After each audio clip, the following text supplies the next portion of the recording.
Hi, I'm Linda, a 21-year-old who had to grow up faster than most. My childhood wasn't easy, especially after we lost Dad. He was the backbone of our family, and without him, everything just fell apart. I had dreams like any other teenager, finishing high school, maybe even going to college. But reality hit hard and fast. Instead of preparing for prom, I found myself signing up for a technical diploma course in graphic design.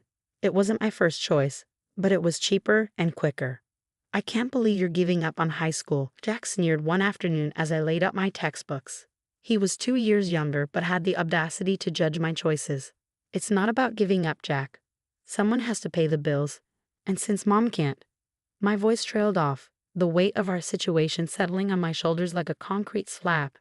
"You could have tried harder, maybe gotten a scholarship or something," he muttered, turning back to his video games. The glow from the screen lit up his indifferent face. I sighed. "Not everyone gets a fairy tale, Jack. This is what we have, and I'm making the best of it."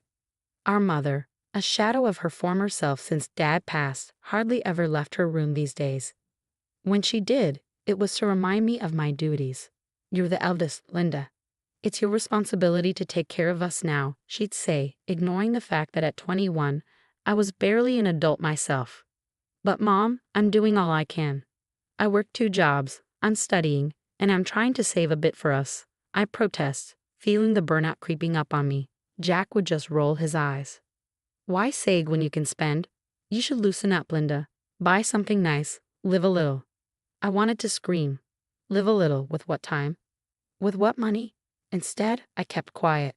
One evening, as I balanced our dwindling finances, trying to figure out how to stretch my latest paycheck, Jack burst in with news.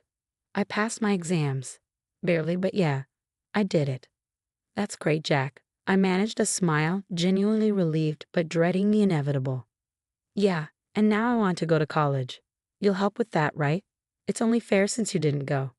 His words were casual, as if he were asking for something as simple as a ride to the mall. My heart sank. College, with what money?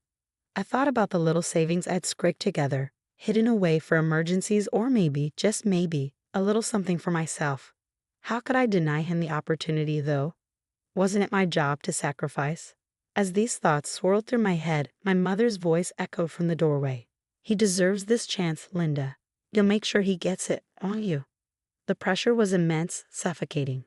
I nodded, feeling the last of my teenage dreams slip away as I took on yet another burden. This was my life. Sacrifice stitched into the very fabric of my existence. As my tailoring business began to pick up, each stitch seemed to promise a better tomorrow. The clatter of my sewing machine was like music, heralding a new era of independence and maybe, just maybe, a bit of security. I'd taken to hiding my savings in a little tin box beneath a loose floorboard under the sewing machine, the only place I felt it was safe from being spent on another one of Jack's whims. One evening, as the sun dipped below the horizon, I lifted the floorboard to deposit another small victory, $50 scraped together from a rush order. But my heart stopped as my fingers felt nothing but empty space. The box was gone. Panic clawed at my chest as I searched frantically around the room, hoping I had merely moved it and forgotten. My search ended abruptly with the heavy steps of my mother entering the room, her face unusually flushed with excitement. "Linda, you won't believe it. Jack has found a wonderful girl. They're getting engaged next month." Engaged? The word felt foreign, distant, drowned out by the ringing in my ears. "Mom, where's the tin box that was here, under of that old thing?" She waved a dismissive hand, her eyes gleaming with a mix of guilt and justification. "I used it, Linda. It was for a good cause. You'll understand." "Use it for what, Mom?" My voice was sharp, the edges of fear and anger blurring. "For Jack's engagement ring, of course.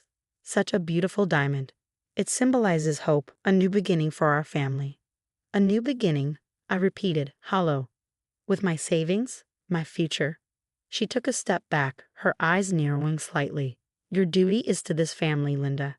We needed that money. It's better spent on something that brings us all together." That was for me, for my future. How could you?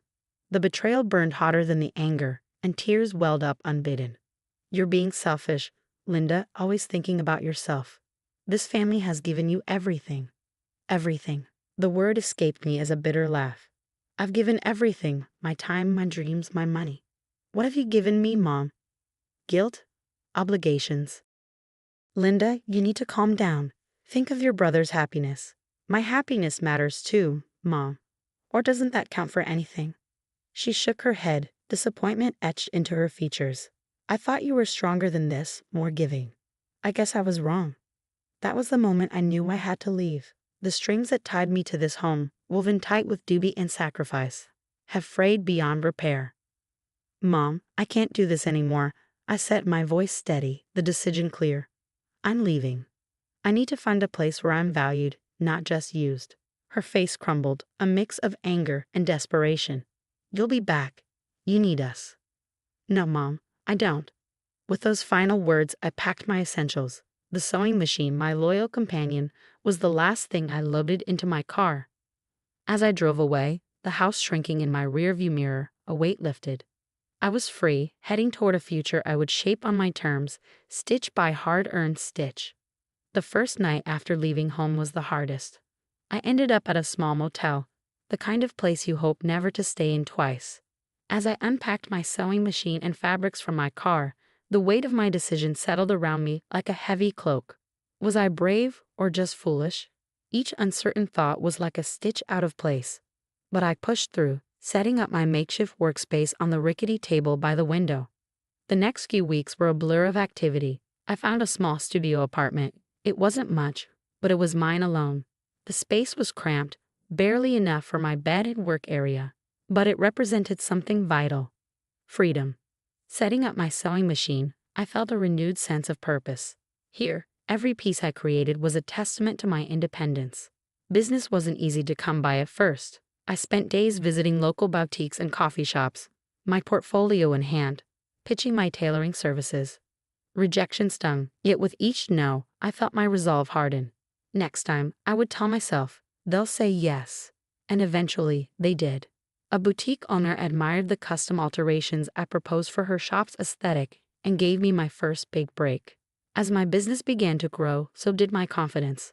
I launched a small online store showcasing my designs and alterations. The first time an order notification pinged on my phone, I laughed out loud. It was a sound of pure joy. Orders started to trickle in, and my days were filled with measuring, cutting, and sewing, each piece a building block in the new life I was constructing. I started making new connections, both professionally and personally. At a local entrepreneur meetup, I met other small business owners who shared their journeys, and their stories fueled my own ambitions. I wasn't just surviving, I was thriving. As the months rolled by, my tailoring business not only stabilized but began to flourish. Orders flowed in steadily, and I had even started taking on an apprentice to help with the workload. It was during one of those busy afternoons, the hum of the sewing machines filling the air, that my phone buzzed with a number I hadn't seen in months. Home. Hesitating only for a moment, I answered, the familiar voice of my mother crackling through. Hello, Linda. It's been a while. We miss you. The words, meant to tug at my heartstrings, now felt distant. Hi, Mom. What's going on? There was a pause, a shuffling of feet on the other end. Well, we're in a bit of a situation here. Jack's planning to buy a house, and he's come up a bit short. We thought maybe you could help. The request hung in the air, a well-worn tune. I took a deep breath, my hand tightening around the phone. Mom, I'm really focused on growing my business right now. I can't. But Linda is for your brother. For family, she pressed, her voice taking on that familiar pleading tone. I know, Mom, but my answer is still no. I have responsibilities here, to my business, to myself, I said, my voice firm, the product of many nights rehearsing this moment in my mind. There was silence, then a harsh laugh. Jack was right. You've changed, become selfish, since you left. The conversation ended soon after with a curt goodbye. I put down the phone, my heart racing.